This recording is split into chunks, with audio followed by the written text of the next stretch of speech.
Berada di GKI BSD, GKI Pamulang, juga GKI Alam Sutra, dan juga anak-anak yang berada di mana saja. Hari ini kita bersyukur atas anugerah Tuhan, sehingga kita dapat mengikuti ibadah sekolah minggu pagi ini, walaupun terbatas melalui YouTube. Anak-anak, kita juga berterima kasih atas pemeliharaan dan berkat yang kita terima setiap hari.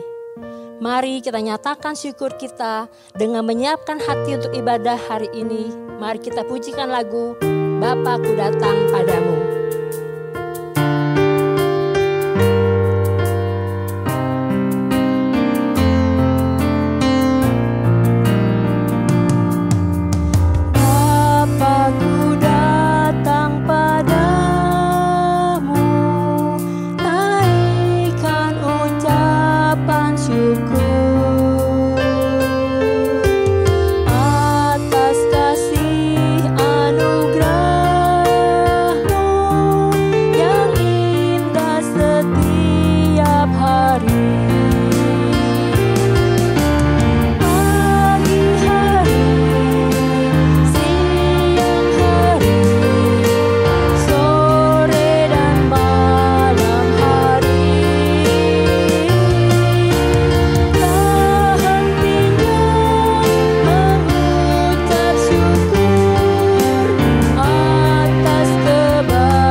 Mari kita mau berdoa, kita tundukkan kepala dan tutup mata kita.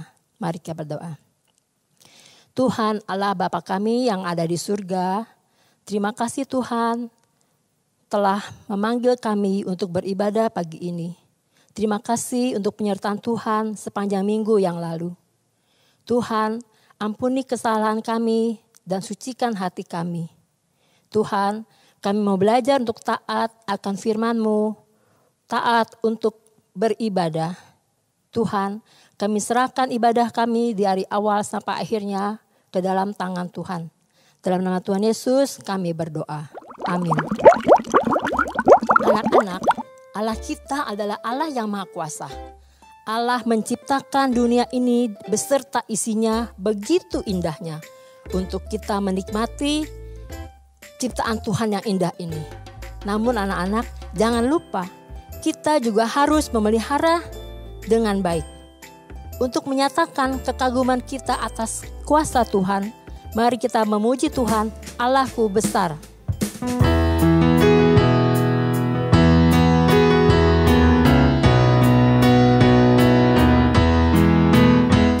Allahku besar, kuat dan berkuasa, tiada yang mustahil bagi Dia. Oh oh, Allahku besar, kuat dan berkuasa, tiada yang mustahil bagi Dia.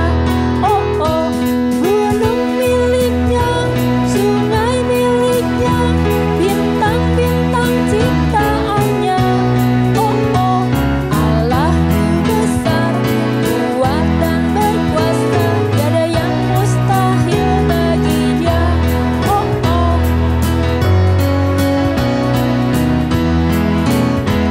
my God is so great, so strong and so mighty, there's nothing my God cannot do. Oh oh, my God is so great, so strong and so mighty, there's nothing my God cannot do.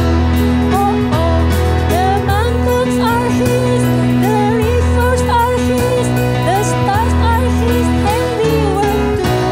Oh oh, my God is so great, so strong and so mighty, there's nothing my God cannot do for you.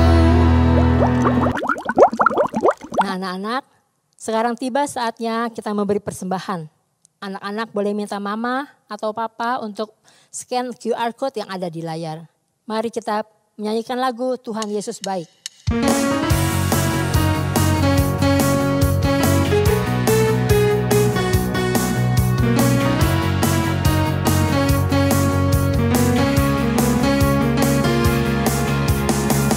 Tiada berkesudahan kasih setiamu Tuhan, selalu baru rahmat-Mu bagiku.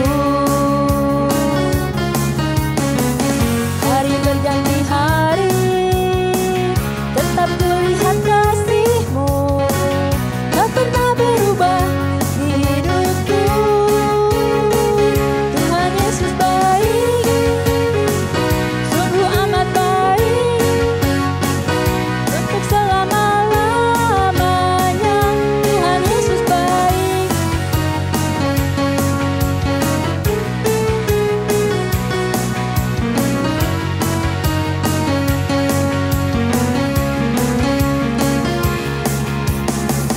Tiada berkesudahan kasih setiamu Tuhan, selalu baru rahmat-Mu bagiku. Hari berganti hari, tetap kulihat kasih-Mu, tak pernah berakhir di hidupku. Tuhan Yesus baik, sungguh amat baik, untuk selama-lamanya. Tuhan Yesus baik, Tuhan Yesus baik, sungguh amat baik, untuk selama-lamanya. Tuhan Yesus baik.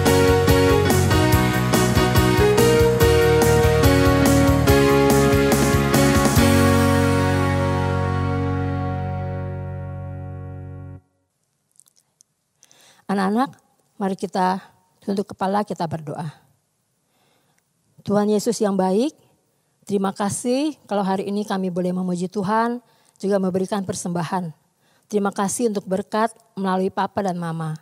Tuhan Yesus, terimalah persembahan kami ini yang kami berikan dengan sukacita. Dalam nama Tuhan Yesus kami berdoa. Amin. Anak-anak, sekarang kita akan mendengar firman Tuhan. Kita siapkan hati untuk mendengarkan firman Tuhan. Sebelumnya kita memuji Tuhan, Allah kuasa.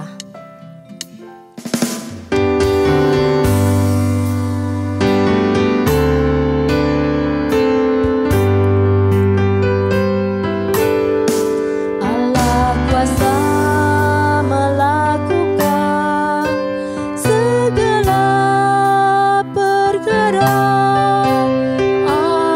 Allahku maha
kita berdoa. Tuhan Yesus, saat ini kami mau mendengar firman Tuhan. Ajar kami untuk duduk tenang dan mengerti firman yang akan disampaikan. Tuhan Yesus, berkati Lause yang akan membawakan firman Tuhan. Terima kasih Tuhan, hanya dalam nama Tuhan Yesus kami berdoa. Amin. Shalom adik-adik, senang sekali kita bisa bertemu lagi di ibadah online. Lause berdoa, adik-adik semua selalu sehat. Oh iya, Lause lupa, adik-adik silahkan duduk ya. Adik-adik, siapa yang pernah nonton film horor atau film setan?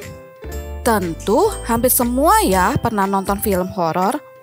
Nah, ketika adik-adik nonton film horor, apakah adik-adik takut? Mungkin ada yang takut, tapi mungkin juga ada yang tidak takut. Biasanya di dalam film horor itu suka menceritakan tentang setan yang seram, yang suka mengganggu dan menakuti manusia. Sehingga seringkali ketika kita selesai nonton, kita jadi terus-menerus terbayang dan menjadi takut. Nah, adik-adik, menurut kalian, film tentang setan itu bagus tidak?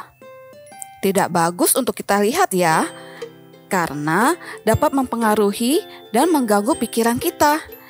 Kita jadi ketakutan waktu kita sendirian, waktu gelap, dan kita berpikir bahwa setan lebih hebat dari manusia karena dapat menakut-nakuti kita.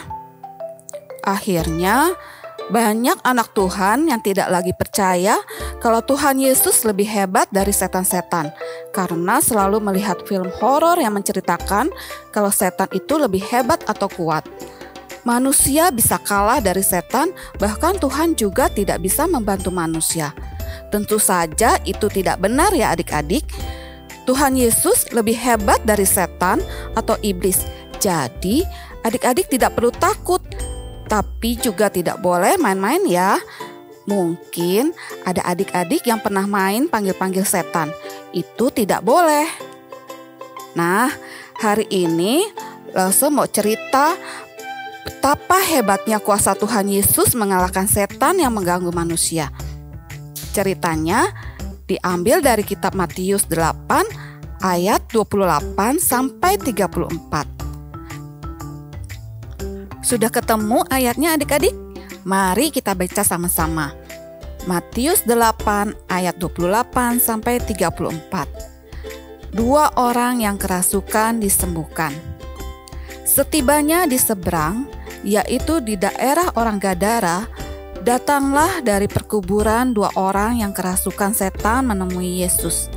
Mereka sangat berbahaya, sehingga tidak seorang pun yang berani melalui jalan itu. Dan mereka itu pun berteriak, katanya, "Apa urusanmu dengan kami, hai anak Allah? Adakah engkau kemari untuk menyiksa kami sebelum waktunya?" Tidak jauh dari mereka itu sejumlah besar babi sedang mencari makan.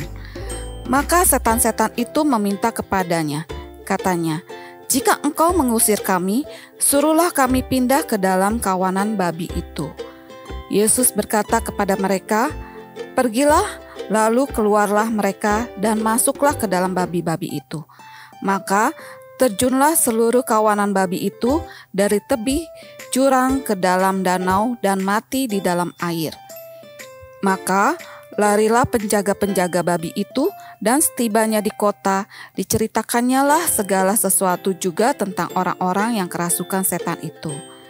Maka keluarlah seluruh kota mendapatkan Yesus, dan setelah mereka berjumpa dengan dia, mereka pun mendesak supaya ia meninggalkan daerah mereka. Adik-adik, setelah Tuhan Yesus meredakan angin ribut di Danau Galilea pada cerita minggu lalu, akhirnya Tuhan Yesus dan murid-murid sampai ke seberang di daerah orang Gadara. Gadara adalah sebuah wilayah yang ditinggali oleh orang-orang yang bukan keturunan Yahudi. Biasanya, orang Yahudi tidak mungkin masuk ke daerah orang bukan Yahudi karena mereka menganggap mereka kafir. Kafir adalah sebutan untuk orang yang belum mengenal Allah. Di sana ada pekuburan, tempat di mana orang yang sudah meninggal dikuburkan. Selain itu, di sana juga ada 2 orang yang dirasuk setan. di mana ada roh-roh jahat yang tinggal di dalam tubuh dan pikirannya. Tidak ada seorang pun yang mampu mengikatnya dengan rantai, karena sudah sering mereka dibelenggu dan dirantai, tetapi rantainya diputuskan dan belenggunya dimusnahkan. Siang malam ia berkeliaran di pekuburan dan di bukit-bukit sambil berteriak-teriak dan memukuli dirinya dengan batu. Mereka sangat berbahaya, sehingga tidak ada seorang pun yang berani melewati jalan itu. Setelah Yesus naik ke darat, datanglah 2 orang yang kerasukan setan menemuinya, dan mereka pun berteriak, "Apa urusanmu dengan kami, hai anak Allah?" "Loh, kok setan bisa menyebut kalau Yesus adalah anak Allah?" Ya, setan tahu kalau Yesus adalah anak Allah, tapi setan tidak percaya pada Tuhan Yesus. Dan setan juga tidak percaya akan kuasa Tuhan Yesus sebagai anak Allah. Lalu setan yang ada di dalam orang itu berkata lagi, "Adakah engkau kemari untuk menyiksa kami sebelum waktunya? Jika engkau mengusir kami, suruhlah kami pindah ke dalam kawanan babi itu." Setan takut disiksa oleh Yesus karena Yesus adalah Allah yang punya kuasa lebih besar dari setan. Setan tahu Yesus adalah anak Allah yang berkuasa untuk menghukum setan. Tetapi setan tidak percaya pada kuasa Allah. Dan setan itu tidak mau pergi tanpa membawa korbannya. Oleh karena itu, jika setan itu harus melepaskan orang yang dirasuknya oleh karena perintah Yesus, setan meminta Yesus untuk mengizinkan mereka memasuki babi-babi yang ada di sekitar situ. Adanya babi-babi ini semakin menunjukkan bahwa orang-orang Gadara adalah bukan orang Yahudi, karena orang Yahudi tidak mungkin memelihara atau memakan daging babi. Bagi orang Yahudi, babi adalah binatang yang najis. Yesus mengizinkan setan memasuki babi-babi itu sehingga seluruh kawanan babi itu menjadi kacau karena setan mengacaukan mereka. Babi-babi itu berlarian dan akhirnya terjun dari tepi jurang ke dalam danau dan mati. Di dalam Injil Matius tidak disebutkan jumlah babinya, tetapi bagian firman Tuhan yang lain menyebutkan jumlah babi yang terjun ke danau itu ada 2.000 ekor babi. Wah, jumlahnya banyak sekali. Dan babi-babi itu adalah binatang ternak, yang berarti babi-babi itu ada pemiliknya. Demi menyelamatkan 2 orang yang dirasuk oleh setan, Tuhan Yesus membiarkan 2.000 ekor babi mati. Dan itu berarti pemilik babi akan kehilangan uang yang sangat banyak. Tapi bagi Tuhan Yesus, jiwa orang yang dirasuk setan itu jauh lebih berharga daripada uang atau harta yang banyak. Para penjaga kawanan babi yang melihat hewan yang dijaganya mati semua di danau langsung cepat-cepat pergi ke kota dan menceritakan apa yang terjadi dan bagaimana orang yang dirasuk setan itu sudah pulih kembali. Lalu orang-orang di kota berbondong-bondong pergi mencari Yesus. Mereka mencari Yesus bukan karena mereka takjub, tetapi mereka mengusir Yesus supaya pergi meninggalkan daerah mereka. Mereka tidak mau Tuhan Yesus lama tinggal bersama mereka. Sedih ya, Tuhan Yesus menolong orang yang dirasuk setan, tapi malah diusir oleh orang banyak. Nah, adik-adik, dari cerita ini kita bisa belajar bersama bahwa pertama, Tuhan Yesus mengasihi manusia. Tuhan Yesus masuk ke daerah orang Gadara yang dilarang untuk dimasuki oleh orang Yahudi karena Yesus mengasihi orang yang dirasuk oleh setan itu. Tuhan Yesus membebaskan mereka dari gangguan setan, membuat mereka kembali menjadi manusia yang normal yang bisa tinggal bersama orang lain, bukan di tengah kuburan seperti sebelumnya. Meski akhirnya Tuhan Yesus diusir, tapi ada jiwa yang diselamatkan. Tuhan Yesus juga mengasihi adik-adik dan mengasihi Lose juga. Kedua, kita belajar bersama bahwa Tuhan Yesus lebih berkuasa dari setan. Setan bisa mengganggu atau membinasakan manusia, tetapi Tuhan Yesus bisa menyelamatkan kita. Karena itu, jangan bermain-main dengan kuasa setan, karena setan bisa menjerat kita dan membawa kita jauh dari Tuhan. Mungkin itu bisa lewat film, game, atau Lewat cara apapun setan dapat membujuk kita menjauh dan meninggalkan Tuhan. Oleh karena itu, kita harus lawan dengan kuasa Tuhan Yesus. Lewat apa? Ayo, dengan rajin berdoa dan membaca Alkitab. Semakin kita dekat dengan Tuhan, setan tidak akan bisa menjerat kita. Ketiga, kita diajak menyadari bahwa kita berharga karena Tuhan Yesus mengasihi kita. Siapapun kita dan bagaimanapun keadaan kita, Tuhan Yesus mengasihi kita dan kasih Tuhan itu membuat kita berharga. Oleh karena itu, mari kita pakai hidup kita dengan sebaik-baiknya. Hidup dengan disiplin dan teratur dan baik karena tubuh kita adalah bait Allah. Jangan terus-menerus setiap hari melihat YouTube dengan mata menjadi rusak dan tubuh kurang bergerak. Adik-adik yang suka bermain game, belajar mengurangi waktu bermain game supaya pikiran kita tidak dikendalikan oleh game.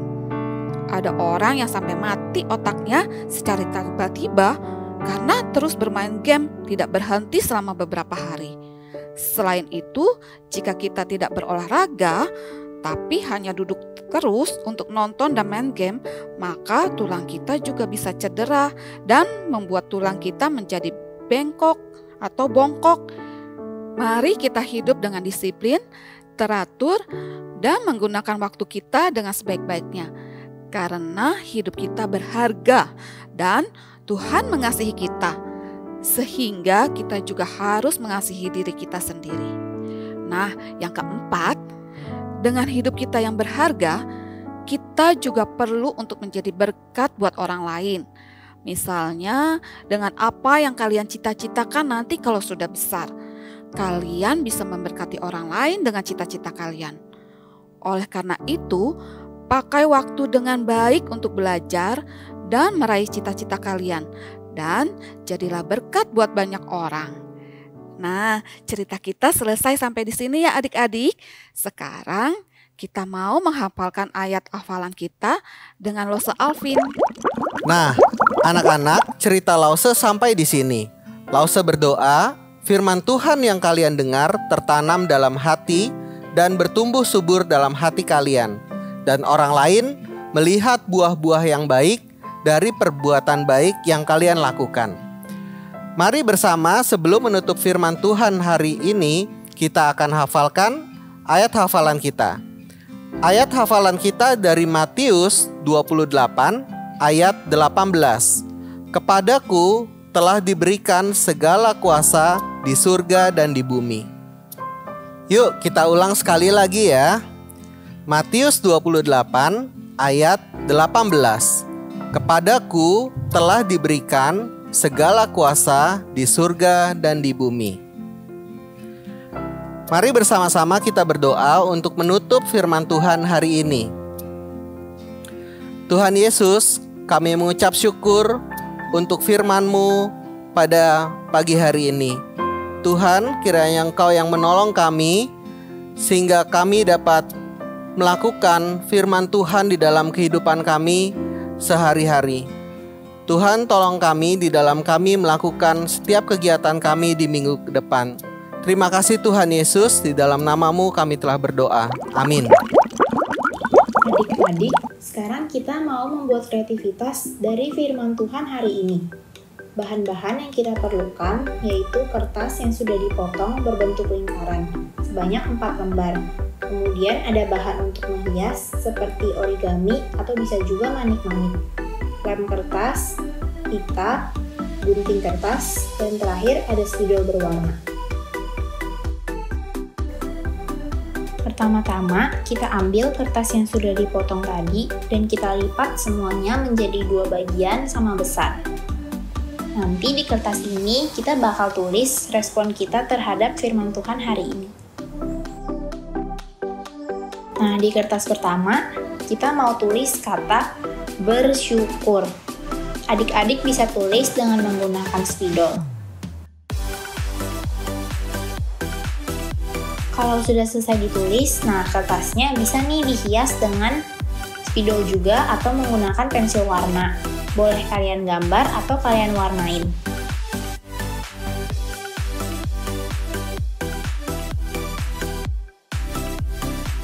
Lanjut ke kertas kedua. Di kertas kedua kita mau tulis kata memuji Tuhan. Di kertas yang kedua ini, Lause mau hias menggunakan origami. Kita ambil origaminya, terus kalian boleh tempel sebanyak-banyaknya sesuka-suka kalian sesuai kreasi kalian di kertasnya.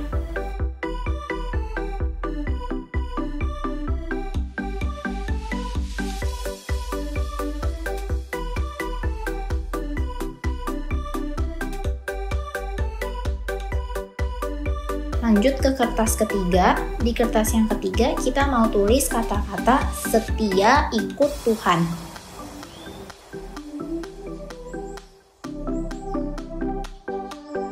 Nah, kalau untuk kertas yang ketiga, Lause mau hias menggunakan manik-manik.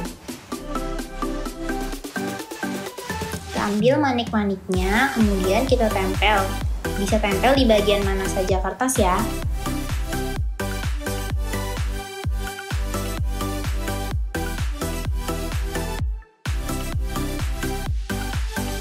Nah, sekarang tinggal kertas terakhir ya. Kertas terakhir bakal kita isi dengan ayat hafalan pada hari ini. Ayat hafalannya tadi Matius 28 ayat 18. Di kertas ini adik-adik juga boleh bebas menghias dengan apa saja. Boleh digambar, diwarnain, atau mau ditempel lagi origami atau manik-manik juga boleh.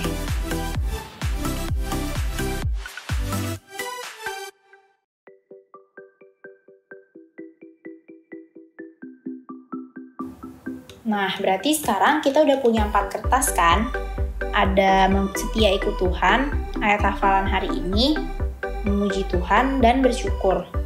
Keempat kertas ini mau kita satuin menggunakan pita. Kita potong pitanya, terus ujungnya kita ikat membentuk simpul.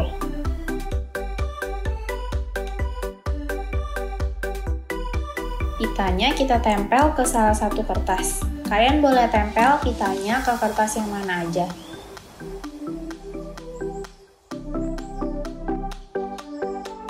Kalau udah, sekarang kita lem kertas yang tadi ada pitanya, tapi lemnya sebagian aja ya. Kita tempel sebagian kertas yang kedua ke kertas pertama yang udah dilem tadi. Nah, terus lanjut kertas kedua kita lem lagi. Dan kita tempelin kertas ketiga. Lanjut lagi kertas ketiga kita lem lagi. Dan kita tempelin kertas keempat. Nah, terakhir kertas keempat kita lem supaya bisa nempel ke kertas pertama. Adik-adik, kreativitas hari ini sudah selesai dan bisa kalian pasang sebagai hiasan atau gantungan. Jangan lupa difoto dan kirimkan ke Lause kelas masing-masing sebelum jam 5 sore ya.